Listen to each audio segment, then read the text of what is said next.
we are live. We are live now. And we are moving. We're all moving. We missed a little bit of the pre-roll, but that's all cool. Yeah, no, that's cool. Hey guys, it's Aussie Craft Distillers shooting the shit. Craig or Crafty from Craftworks Distillery here, and then in the top left-hand box on my side is the Todd, my offside, and then down in Tassie tonight we've got Johnny from Transportation Whiskey. G'day, Johnny. G'day, mate. How are you? Good, mate. We can see you, and you can't see us. Is that? I can't see anything. No. So, for those that are wondering, no, it's not a screensaver. Johnny's background is not a screensaver. Where are you, mate?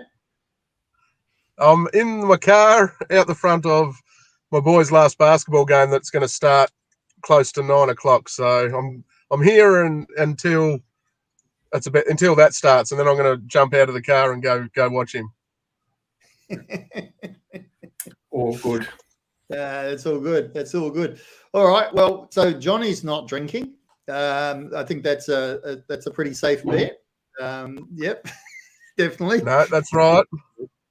No drinking and driving. No drinking and driving. So I'm going to pour myself a drink. So I'm pouring a South Australian Smiths, and this is the 10-year-old. So, Todd, why I'm doing this? What do you got in your glass? If it shows up, I'm drinking Adams peated whiskey. Oops. Johnny's just disappeared, so hopefully he'll come back soon. Oh, no. Oh, no. Oh, my boy, eh? He was having a bit of trouble with his computer with like 2 minutes to go. So hopefully he can reboot it or something and he'll come back. We'll see how things go. So anyway, Adams, a very nice drink. So hold the bottle up again. I'll try to. It's just this thing plays up a bit. Oh, where is it? Yeah, no, don't hold the bottle up. All right. Yeah, no, don't add to our technical glitches tonight. There you go. Does that work? Yeah, it does actually. Yeah. Yep. Okay. So you can see the gold on the label. It's a very striking bottle, isn't it? It is a striking bottle. It definitely stands out. 700 mils. Yeah. The little Dicky Bird told me that a certain person on the screen was down in Tasmania. I was. I had a really good 3.5 days, which is not long enough to see much of Tassie, even if it is a small little island. Yeah. And I'm only saying that because it's smaller than I thought it was going to be. In the sense that when you're in Launceston and it's like 2 hours and you're in Hobart, that's closer than I thought it was going to be. Yeah. Makes sense. But yeah, we had really good weather. Hopefully Johnny will come back on soon. Because you don't want us crapping on for an hour, that's for sure. No. Done that before. So you went to Warb Harbour? I went to Warb Harbour. They were closed. Yeah. Nice location. Yep. And you got to peer in the window and see the inner workings from the outside, I believe. Yeah, no, that was good. Yeah. And I only saw Wolves Harbour, that distillery I keep forgetting the name of. Halfway up. Okay.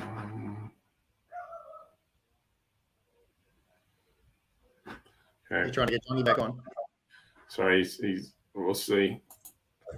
I'm back. Oh, there you You're go. Back. Awesome. Sorry about that. We were just crapping on.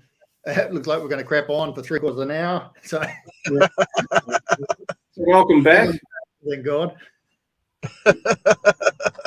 Viewership went from 4 to 10 just like that with you coming back on, so that's a good thing. You must have called your family to ring up, did you? That's what I was doing. That's right. Right. Well, why we've got a stable feed? why we're all here? Let's let's go. I always like going back to the start. So, Johnny, you burst onto the scene. When was it? Last year? First release? Yeah, first release was July last year. That's right. Yeah, that was wow. the launch. Yeah, okay. So it's been a big year for you. I mean, when I say burst, I mean burst. You really hit it hard. You got it out there. You're definitely in with the whole scene and that. So go back to the start. How did you? First of all, why are you doing what you do, and how did it all start? Well,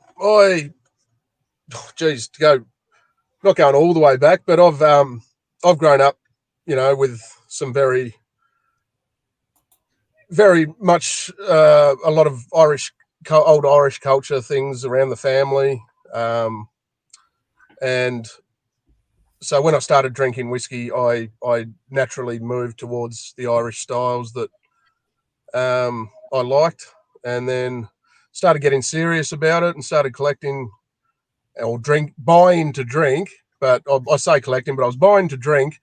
I just bought quicker than I drank, which is what happened. And I ended up with a very large amount of Irish whiskies, different types. I think at one stage I had a couple of hundred, or more than that, but different Irish whiskies, Right. which wasn't a big thing when I started. So it was very hard to get. In Australia, we had, your Bushmills, your Tullamore Dew, and your Jamisons. Every now and then you'd find something stray out in the wild, but most of the time I had to ship it over from Ireland. Yeah. Single pot still whiskey quickly became my favourite style of whiskey. Be it your Redbreast, your Spots, your Powers, anything I could get my hands on. It was all out of Middleton back then. Mm-hmm. But every now and then, like I'd come across something different that I hadn't tried before, and but again, mostly everything was coming out of Cooley, Bushmills, or Middleton until Dingle did their first release, and I got Dingle's first single pot still as well. That was, I think I managed to get a bottle of that at the start of 2018, and yeah, from then, like I'd been going over to Ireland as well to go to the distillery, and just a good excuse to buy more whiskey. Felt like I was getting it cheaper, but I probably wasn't. That's right. And then ended up going over with my partner, and her and we got married in Dublin in 2018, and I think I bought about 23 bottles at Celtic Whiskey Shop and on that trip, and managed to get my hands on a few different whiskies that were coming out at the time. Dunville's quickly became one of my favourites, which was predominantly Cooley stock, finished at Ecklandville with their PX barrels, which that was the one I got back then. Right. And massive collection. I was in Middleton Distillery drinking the Method and Madness 28-year-old Ruby Port that they gave me a free dram of, and I was drinking that, going, why is no one in Australia making single pot still whiskey? I was like, this style of whiskey is just phenomenal. The mouthfeel, the spice, everything that a really good single pot still has. So I came back, and I decided there and then that I wanted to come back and try and be a part of a single pot still being made in Australia.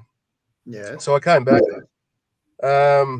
Quickly realised, Peter Bignell had been doing mixed mash bills, which back in the day would have been known as pure pot still, I suppose, or just Irish whiskey back in the day. But yeah, I really wanted to do something the lines of the pot stills, the single pot stills coming out of Ireland, and so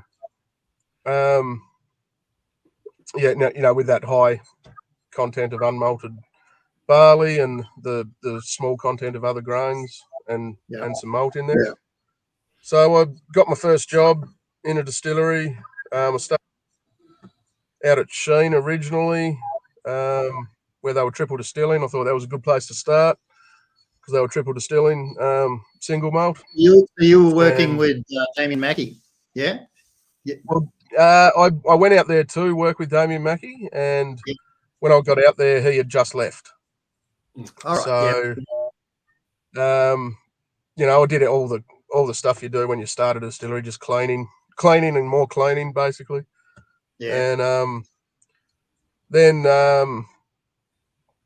got another job at another distillery, which was just a production facility, and they Damien Mackey was actually the mentor there, and which was awesome because that's who, you know, I really got that connection with when it comes to Irish whiskey, and Irish culture. So we hung out and got to the point where I was ended up managing that distillery, and did some work at a few other distilleries for the same owner. And then it was around the start of 2020. So Damien was setting up his new distillery and in Newtown, and so I said to him, "What about doing single pot still whiskey?" And he was on board straight away. He's like, "That's absolutely brilliant. That's what I want to do." And he was absolutely awesome. He's like, "Would you like to come along and you can use my stills to make your whiskey? I'll make my brand, and you can make your brand." And I was ecstatic. I'm like, 100%, yes. So that's a huge opportunity. Oh, absolutely amazing. So I turned on my first wash run, and this was not planned, but I turned on my wash run on St. Patrick's Day in 2020, which that was a very exciting day. Obviously, had a lot of Guinness before that started, but and so yeah, from then on, just been making single pot still whiskey with Damien in Newtown there. Yeah, and he's doing he's doing the Hunter Island brand, and I released Transportation. So yeah, released in July last year, and 2 weeks later, I got a call from a mate who runs Belfast Whiskey Week, and he really wanted me to take my whiskey over there and to see some other Tasmanian whiskies. So I gathered together five brands and my own, so 6 brands, and flew over to Belfast Whiskey Week and did a couple of Tasmanian whiskey tastings, and you know, just love it over there regardless. But they actually loved our whiskey, so we're back again. I only just got back a few weeks ago from this year's Belfast Whiskey Week, which this year we took 8 brands all up, and Christy Boothlark and Bill McHenry and Alison McHenry came with me this time. So I had some travel partners. Okay, cool. Yeah, right. So that started last year, the Belfast Whiskey Week, as far as your involvement and as far as taking Australian. No, actually, the year before it was online because of COVID. Right. All right. And I organised 4 Tasmanian distilleries to send stock over and do online tastings for Belfast Whiskey Week 3 years ago. So so I had organised that for that first year, and then Paul, who runs it, sent a whole bunch of the box sets over for the online tastings, and I went into the New Sydney Hotel, the Irish pub in Hobart, and we went upstairs, and I just to cover the cost of the duties of all that whiskey came in. It was like $10-15 or something for a tasting. Paul jumped online and did a talk about Belfast Whiskey Week, and then we consumed all the samples that he sent. He sent maybe 150, 200 samples. So it was a decent tasting, that's for sure. Yeah, I think John Jarvis and Rachel Jarvis kicked me out of their house at about 2 a.m. that morning, so we had a good night. John kicked you out. Jeez, that's I know, right? That's saying something, isn't it? Like, right. No, John didn't. Rachel had enough, and I don't know if I'm ever allowed back. So there's a real connection then between Belfast Whiskey Week and Tasmanian distilleries now. It's an ongoing thing by the looks of it. And that's right. You're the powerhouse behind it. Yeah, well, I just have championed Irish whiskey here in Australia for many, many years, and it's really been amazing to see like the rise of Irish whiskey again. Not only here in Australia with all the different brands we're getting and people being interested in it, and but the rise of distilleries again over there, and the amount of distilleries that are now producing single pot still whiskey is phenomenal. It's only 10 years, and they've gone from the three main distilleries to they're pushing 50 now. So. Wow. Yeah, it's really, really good to see. Mm. And making various different styles of whiskey as well. So they're Well, I mean, nearly most of those distilleries are doing a single pot still of some description. Right. The only one I think the only ones that I know that aren't would be there'd be a few, 3 or 4 maybe, that are just doing single malt. You've got Dublin Liberties, you've got Waterford, you've got Bushmills. So there's a few in there.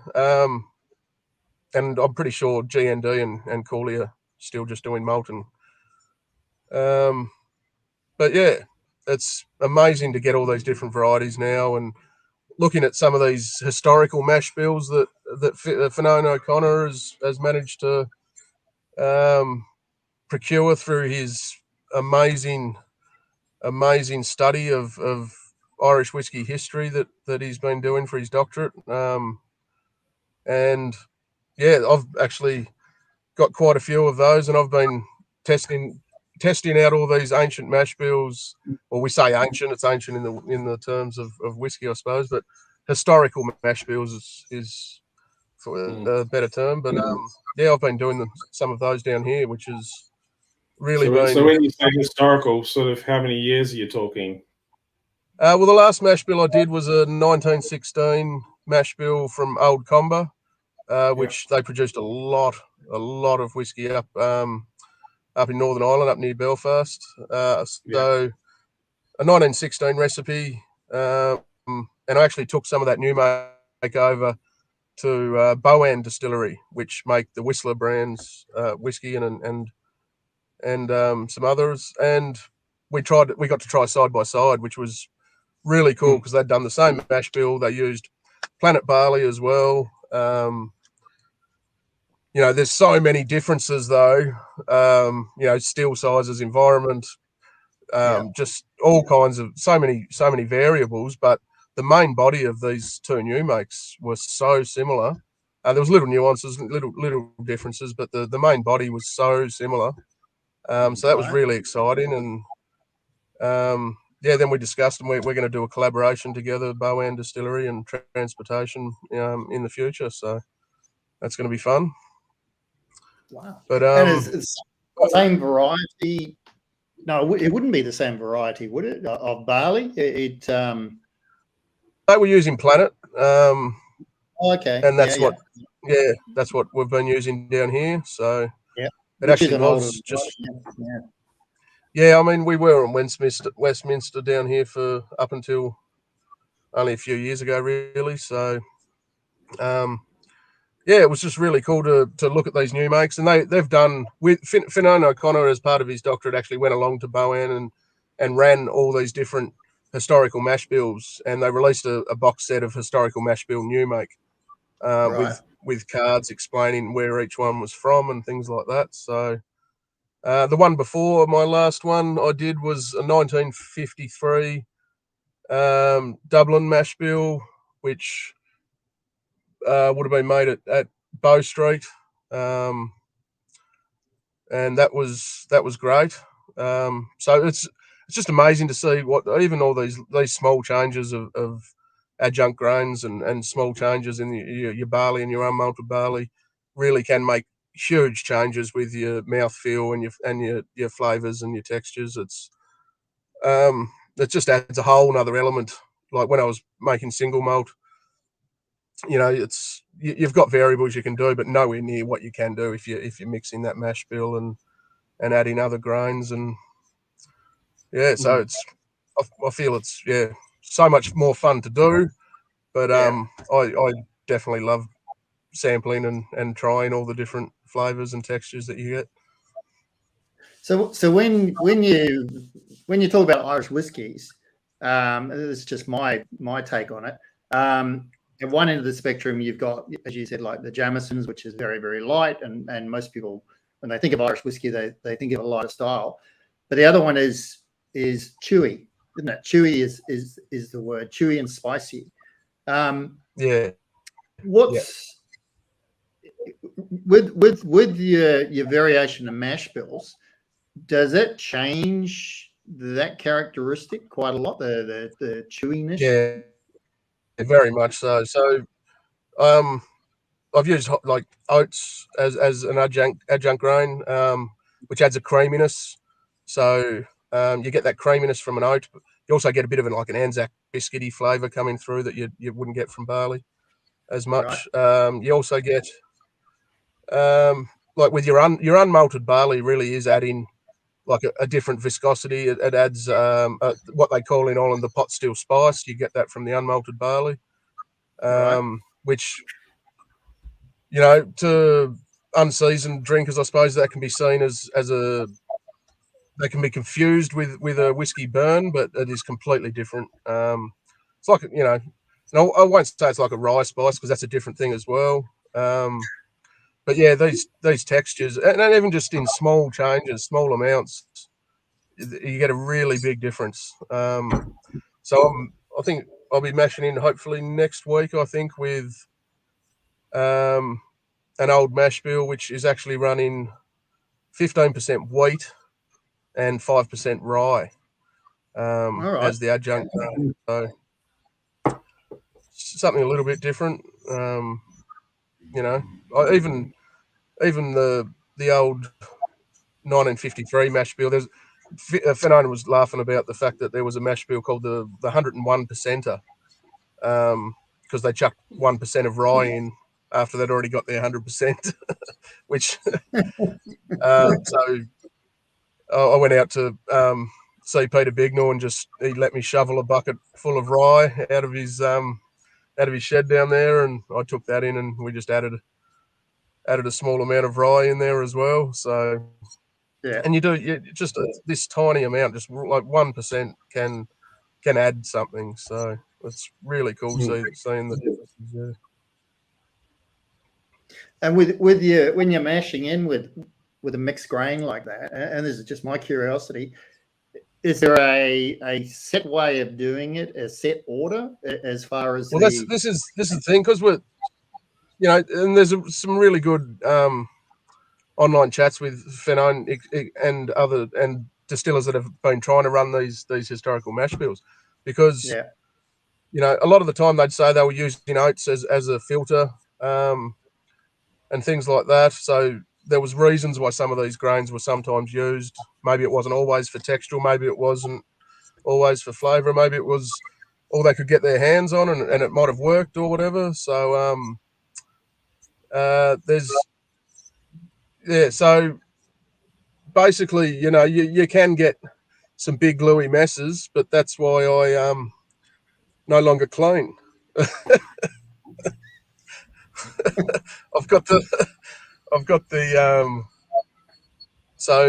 go down with white label and do my brews down there, and they are just absolutely wonderful. So Anthony White down there took an interest about enzymes and mixed mash bills and really embraced it. So we've been working closely with them down there doing that.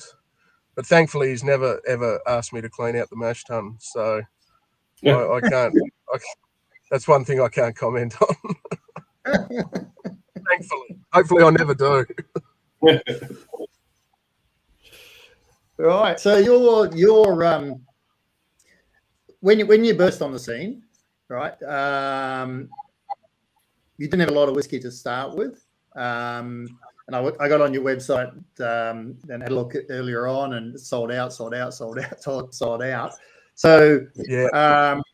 is it hard very to much get your hands on this stuff. is it hard to get it? Yeah. So it is. I'm not doing large amounts. 100, 150 bottles per release, sort of thing. The people who miss out, like, all I can say is jump on the website and subscribe, and then you do get a 24-hour window before they go public when I'm about to release one. So I've just made labels today with my good mate Andy Money, who does all my website and graphic design stuff. So we went and did some labels today. So I've got a really cool next release, actually. It's my first ever cask strength single cask. Right. So all the bottles are cask strength in this release. And every 8 months, it was a 60-litre cask. Every 8 months, I took a litre out of that cask. So when you get your bottle, which is it's about 3 years and 3 months old, you actually get 4 little sample bottles, and it comes with a new make sample of the spirit, unaged spirit. It comes with an 8-month, 16-month, and a 24-month sample, so you can actually see the color change, the flavor change, and the journey of the barrel, basically. So that's very cool. Yeah, something I thought about, obviously, back around 8 months into the maturation of that cask. I thought, that's something I'd love to do. There's been some whiskies I know I would have loved to have seen how they were traveling throughout the years, and I get the privilege of doing it all the time in the Bond store, but a lot of people don't get to do that. So yeah, I thought I'll make it happen. So that'll be a fun release, but there'll only be a single cask strength. There was probably just over 50 litres left at the end there, so I reckon there'll be about 70, 75 bottles probably. So again, not a big release. It's a great experience, isn't it? And for those that haven't experienced it, to give them an opportunity to see the evolution of the spirit, and just see how the actual DNA of the new make just comes That's through. Right. That's exactly right. Yeah. So it's very exciting. Everyone's frozen for me again, just so you know. But that's a warning sign. Go on the blink again. That's what you're telling us. I'm all no. I'll just run with it this time. Yeah. But yeah, so that'll be an exciting little release, and then after that, not long after that, will be my second band release. So band series number 2. So a lot of people know I did one with Flogging Molly. I was on a chat like this with Flogging Molly a couple of years ago, and asked them if I could release a whiskey with their symbol on the front, and they said yes, as long as you give us some bottles. So the second one will be coming out very soon, which I've asked another Irish punk band. This time I asked a Chicago band called the Tossers. So if you haven't heard them, jump online and have a look. They're absolutely amazing. So their version of The Parting Glass would have to be one of my favourite versions of that song. So that'll be the next. That'll come pretty quickly after the cask strength single cask.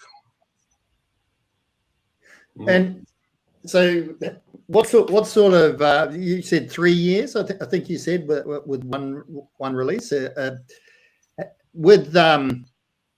With Irish pot still whiskey, when it's younger, is it more expressive than when it's aged? Yeah, well, I have also. I do a lot of barrel management, like much to Damien's. He used to get quite a bit upset. Not upset, it was jokingly, but I swap my liquid round a lot. So that this might be the only single cask I ever do, because I do change things around. I play with flavors. I'm really keen on having these spirit-driven whiskies that aren't overpowered by the big fortified casks. because I get it. I want the texture of the grains. I want some of these flavors coming through. I think, with really good barrel management, even some younger whiskies. Some of my younger whiskies that were like 2 years and 8 months old, but it had seen 3 casks. And I do play around a lot to find out what works with each type of spirit, and single pot still is a new thing in Australia, so trying out new things. I barrel at different strengths, so I've never ever barreled anything at 63.4. It's always been less. I've gone. I think the lowest I went down to was like mid 50s. Wow. So I find, some of these lower ABV barrels are reacting much differently, but a little bit quicker aging. You get probably some more extra tannins out, more wood sugars coming in. So it's obviously, bourbon has been doing that for years. So you research that and how that works, and we've got a different environment here as well. So with a different environment than anywhere else, doing a different type of whiskey than anyone else, there's so much to play around with and try and see what works and what doesn't. And I like being different and trying different things. So it's good fun. I can see that. And, so you're trying lots of different things at the same time. So it's you're not standardizing on one approach and just making it the same way. You want to play around. Yeah, that's cool. Yeah. Have fun with it. I think whiskey is, have fun with it. You drink to have fun. You have fun while working. Like if anything I'm doing, if I don't enjoy doing it, stop. Basically. Yeah. Yeah. But I shouldn't say that because I haven't played golf in ages, and I really like that. Yeah. I should be doing. There's other things I should make some more time for, like golf. I think. So whiskey is a big part of your life. Socially is a big part of your life as well. I mean, there's with the community down there, it seems like it's a really tight knit community with distillers. Such a good community. I just spent last weekend up at Ratho Farm, which Greg Ramsey owns. He also does New Zealand Whiskey Co. And we're up there with, Peter Bignell, Cam and Susie from Spring Bay, Mark Teague and Corey from Lower Marsh, and David Schmoder from Transwood, and Pam and Laurie and Katie, who's now at Warbs Harbour, and just a big group of, and then a whole bunch of people, whiskey lovers in there as well. And we spent Friday, Saturday, and I went home on Sunday feeling worse for wear. But the community down here is amazing. I get on with everyone gets on really well with each other, and the trip away was amazing to hang out with Bill and Alison McHenry and Christy. To spend that much time hanging out with Christy was awesome. I'm looking at doing I might as well tell you guys, you'll be the first to know, but we're going to do a collaboration with Transportation Whiskey and Hobart Whiskey. So I'm down there with John Jarvis and Ben, and we're going to do Australia's first blend of single pot still and single malt. Well, that's a sellout already. Jesus.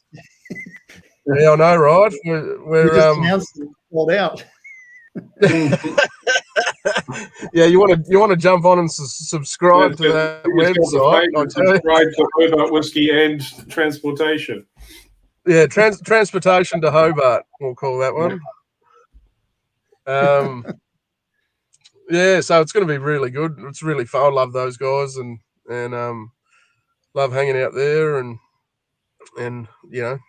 taking samples there and trying a few of what they're doing. So Yeah. Everyone in the industry is just such a really good group of people, and everyone gets on well, and we're doing what we love, and we're drinking and sharing whiskey. So what's not to love about that?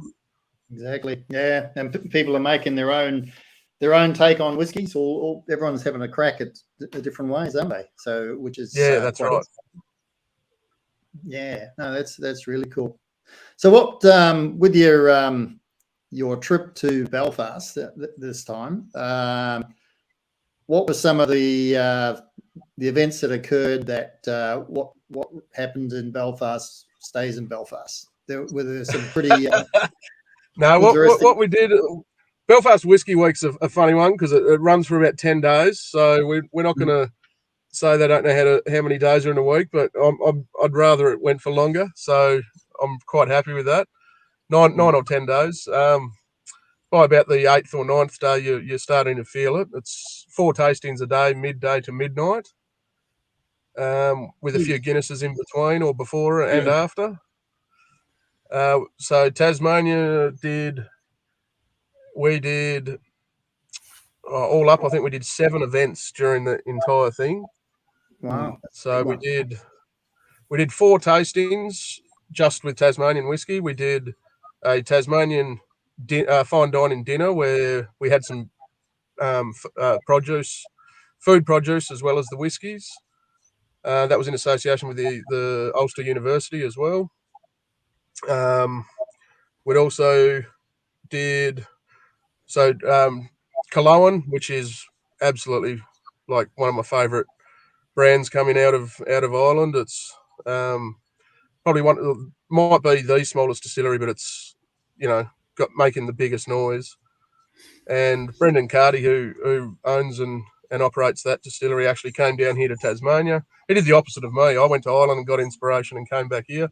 He came to Tasmania, went and saw Peter Bignell, and checked out his distillery for a few days, and then he went back and built a similar distillery over there that's fire driven stills and mixed mash bills, and so I did a tasting with him. So it was transportation in Cullowen, talking about getting shipped from Ireland down to Tasmania, and we put a bottle of remnant in there in the tasting, talking about the young Islanders that were Irish exiles that were shipped down here, and one of them, Mitchell, actually lived on the Nant estate for a while, so that tied in with the transportation. And then, funnily enough, Peter Bignell's family used to own the Nant estate for a while as well, so that tied into the story back to Belgrove, so we could try some Belgrove, and then the fact that Brendan Carty had gone to Belgrove to get his inspiration to build Cullowen, and then we tasted some Cullowen, and Christy got up and talked about her family from Cork who received transportation as well. So we got a Kalara in there as well, but it all tied together beautifully as a lovely little history, and mainly lots of really good whiskey was drunk as well. So we did that, and then we did a big expo. So like a showcase with all the brands. So there was everything there: Redbreast, the Teeling, Dunvilles, which I couldn't talk enough about. Ecklandville and Dunvilles, what they're doing. Ecklandville is a stunning estate where they're doing paddock to bottle. They're doing their Dunvilles range. So they've revived old brands. Dunvilles actually supplied the Titanic back in the day. So that was a Lazarus brand they've brought back. They also brought back Old Comber pot still, and then they're doing their own single pot still paddock to bottle, which will come out under the Ecklandville label when that's released later in the year.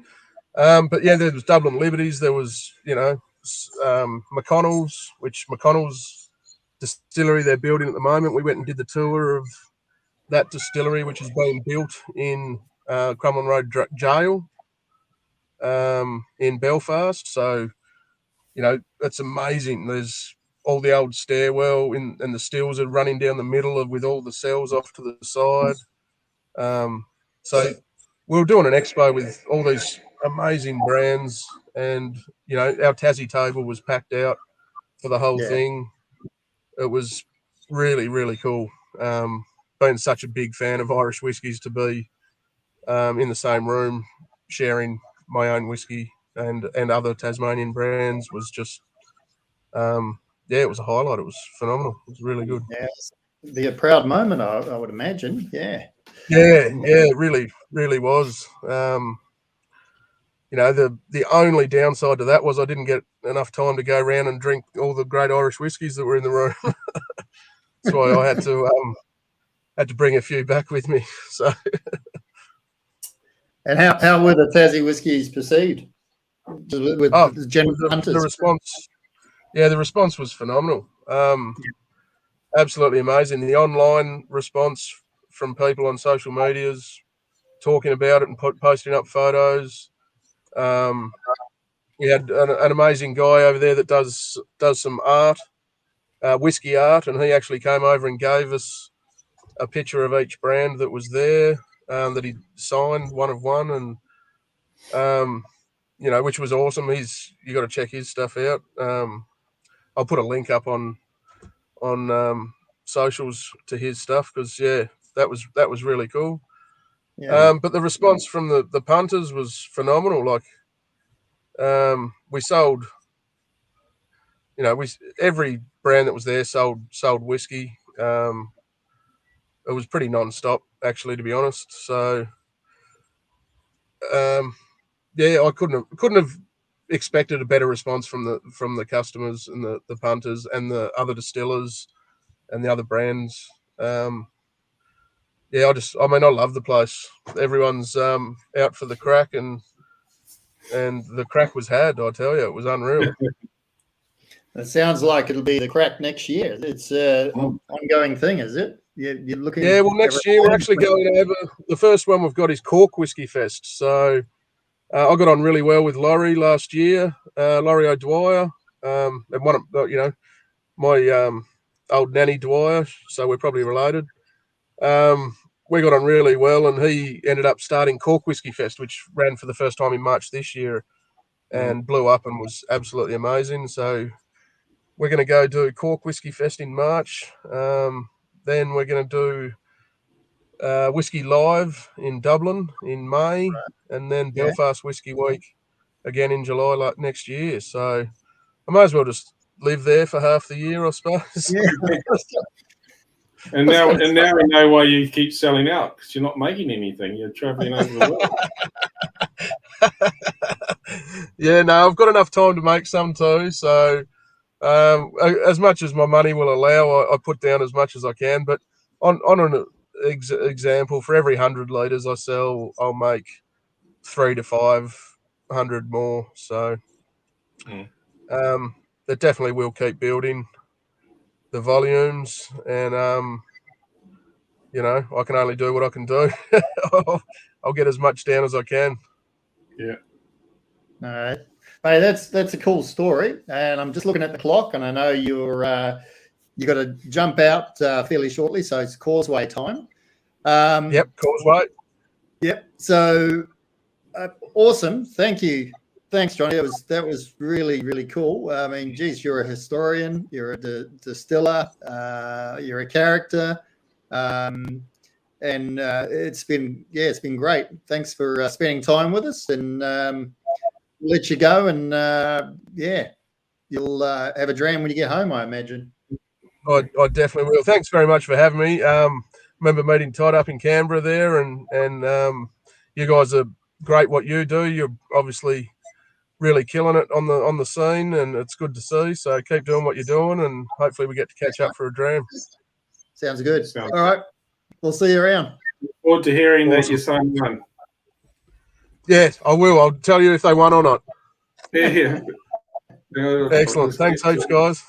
All right, see you, Johnny. See you around, bud. Legend. Thanks, guys. See ya.